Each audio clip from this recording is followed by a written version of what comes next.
জুতা পরে জানাজা নামাজ পড়া যাবে কিনা? উত্তর হলো অবশ্যই যাবে।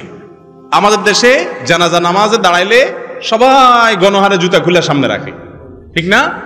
রাসূল করিম সাল্লাল্লাহু আলাইহি সাল্লাম বলেছেন, সল্লু ফি আলা সল্লু ফি নিআলিকুম, ও মুসলমানরা তোমরা জুতা পরে নামাজ পড়িও যদি প্রয়োজন হয়। কারণ ইহুদিরা জুতা পরে নামাজ পড়ে না, জুতা খুলে নামাজ পড়াটাকে জরুরি মনে করে।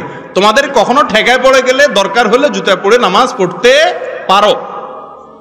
জানাজা নামাজ তো বাহিরে পড়া সুন্নত, মসজিদে না। তো বাহিরে নামাজ হলে জুতা পরেই নামাজ পড়ার কথা। তবে হ্যাঁ, জুতার নিচে যদি নাপাক থাকে, আপনি একটু তলা দেখলেন, নাপাক আছে দেখলেন, তাহলে জুতা খুলে রেখে আপনি নামাজ পড়েন, বা খুলে তার উপরে নামাজ পড়েন, নামাজ হয়ে যাবে। কিন্তু যদি দেখেন যে না, নাপাকের কোনো আলামত নাই, মাটি কাদা তো থাকবে, এটা তো আর নাপাক না। মাটি কি নাপাক?